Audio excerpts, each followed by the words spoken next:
말씀은 출애굽기 12장 21절부터 28절까지 말씀입니다. 제가 읽는 성경으로 99페이지에 있습니다. 출애굽기 12장 21절부터 28절까지입니다. 우리 함께 봉독하겠습니다.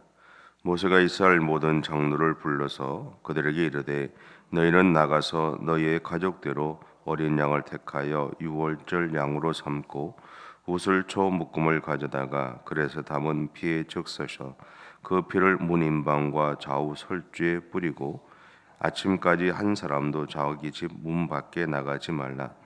여호와께서 애굽 사람들에게 재앙을 내리려고 지나가실 때에 문인방과 좌우 문설주의 피를 보시면 여호와께서 그 문을 넘으시고 멸하는 자에게 너희 집에 들어가서 너희를 치지 못하게 하실 것임이니라. 너희는 이 일을 규례로 삼아 너희와 너희 자손이 영원히 지킬 것이니 너희는 여호와께서 허락하신 대로 너희에게 주시는 땅에 이를 때에 이 예식을 지킬 것이라. 이후에 너희의 자녀가 묻기를 이 예식이 무슨 뜻이냐 하거든 너희는 이르기를 이는 너 여호와의 유월절 제사라. 여호와께서 애굽 사람에게 재앙을 내리실 때에 애굽에 있는 이스라엘 자손의 집을 넘으사 우리의 집을 구원하셨느니라 하라 하며 백성이 머리 숙여 경배하니라. 이스라엘 자손이 물러가서 그대로 행하되 여호와께서 모세와 아론에게 명령하신 대로 행하니라. 아멘. 오늘은 이스라엘 백성들이 지켜야 할 첫 번째 유월절 제사에 대한 이야기입니다. 그리고 본문에서는 그 기원과 방법, 그 결과에 대해서 말하고 있죠. 유월절에 대한 그러니까 유월절을 히브리어는 페사크라고 그렇게 표현하는데 히브리어는 모르셔도 되고 이 말의 의미는 어떤 것이냐면 넘어간다, 뛰어넘는다라는 그런 의미를 가지고 있습니다. 조금 더 말하면 이 말은 유월절에도 사용되는 말이지만 또 유월절에 먹는 어린 양을 가리키기도 하고 또 유월절 축제를 가리키기도 합니다. 이 유월절이라는 것은 재앙과 죽음을 넘어간다라는 의미를 가지고 있습니다.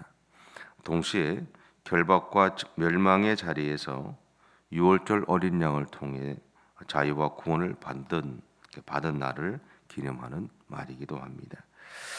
하나님은 이 유월절을 지키는 구체적인 방법으로 먼저 가족의 수대로 어린 양을 잡으라라고 얘기하고요.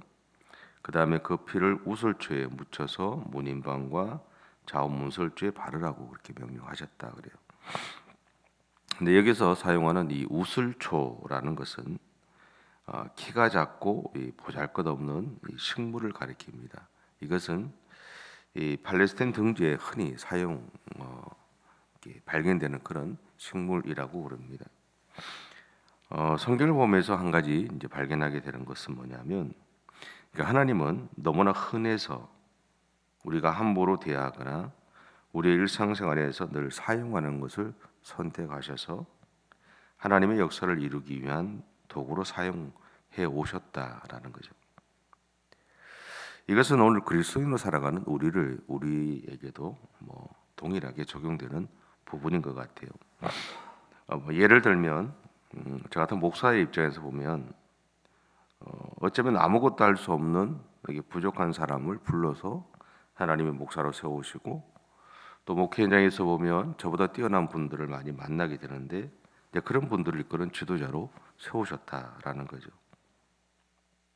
그래서 그런 과정들을 거쳐가면서 생각을 해보면 모든 것이 하나님의 은혜다라는 생각을 하게 됩니다.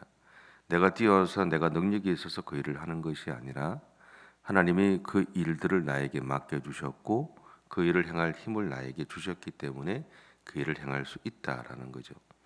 뭔가 뛰어난 사람이 아니라 연약하고 너무나 흔한 사람일 수밖에 없는 존재를 하나님이 그렇게 사용해 오셨다라는 생각들을 하게 되죠.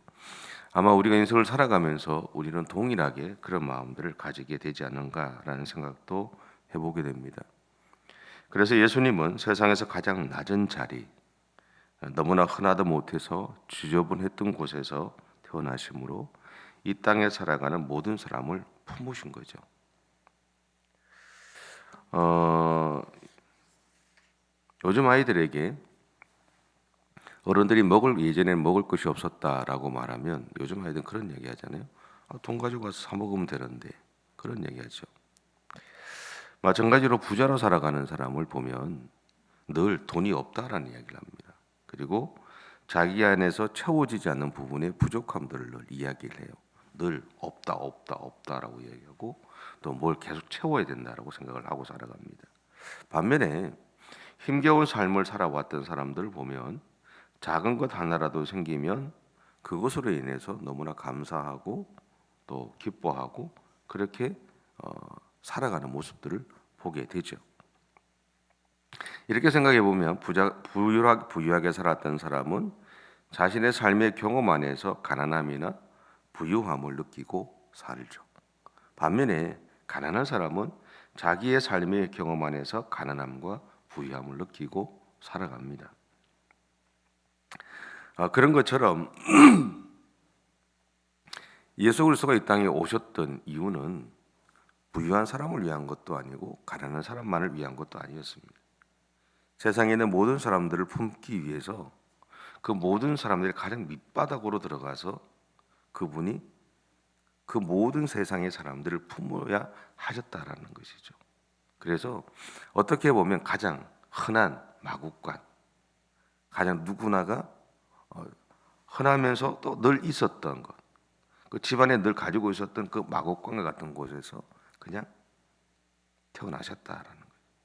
그러면서 우리의 부유함과 가난한 모든 것들을 품고 우리를 사랑해 주셨다라는 겁니다. 이 6월절의 핵심은 27절에 있습니다. 여호와께서 애굽 사람들에게 재앙을 내리실 때에 애굽에 있는 이스라엘 자손의 집을 넘어사 우리의 집을 구원하셨느니라. 가끔씩 그런 생각을 해보게 됩니다. 하나님이 능력이 있는 분이시잖아요. 그러면 한 번에 그냥 이스라엘 백성들을 애굽에서 데리고 나올 수 있으셨을 건데 왜 굳이 10가지 재앙을 내리셔야 하셨을까라는 거죠. 그리고 왜 그 시간들을 경험하게 하시고 또 애굽 사람들을 그렇게 철저하게 짓밟아야 하셨을까라는 고민들을 해보게 됩니다. 그럼에도 불구하고 열 번째 재앙은 반드시 필요했다라는 생각을 하게 됩니다. 장자의 죽음은 반드시 일어나야 했습니다. 왜냐하면 여기는 두 가지 의미가 있습니다. 겉으로 드러난 이유 중에 하나는 뭐냐면 하나님이 바로의 마음을 완악하게 하셨고 애굽 사람들의 마음까지도 닫아버리셨기 때문에 일어나야 했습니다. 또 하나는 그 일로 인해서 430년 동안 애굽의 삶에 젖어 있던 이스라엘 백성들의 마음에 애굽의 삶이 아니라 하나님 백성으로서의 삶을 선택하도록 하시기 위해서였다라는 거죠. 그리고 앞으로 이스라엘 백성들에게 펼쳐질 여정 동안 아무리 힘들고 어려운 상황이 찾아와도 하나님을 붙잡게 하기 위해서였다라는 겁니다. 이제 겉으로 드러난 이유입니다. 내면으로 보면 이 사건은 반드시 장자의 죽음을 통해서 유월절 어린 양의 피가 필요했다라는 겁니다. 이것은 우리를 위해 유월절 어린 양으로 이 땅에 오신 예수 그리스도의 오심을 선언적으로 보여주시기 위해서였습니다. 그리고 예수 그리스도가 이 땅에 오셔서 우리에게 참된 출애굽의 사건, 다시 말하면 아담과 하와의 불순종으로 단절되어졌던 하나님과의 관계를 회복해서 우리에게 하나님의 자녀로서의 지위를 회복시켜 주셔야 했기 때문이다라는 겁니다. 그래서 장자의 죽음, 이스라엘 백성 그 애굽에 일어났던 10가지 재앙은 단순하게 애굽에 일어났던 애굽을 향한 징계나 그에만 머물러 있는 것이 아니라 그 과정들을 통해서 이스라엘 백성들에게 먼저는 하나님의 존재를 알게 했고 또 마지막 장자의 죽음을 통해서 온 세상을 구원하기를 원하셨던 하나님의 마음을 그 가운데 담고 계셨다라는 겁니다. 그래서 어떻게 보면 애굽에 일어났던 10가지 재앙은 우리를 회복시키시기 위한 하나님의 사랑의 모습이 그 안에 담겨 있는 사건이다라고 이해할 수 있다는 거죠.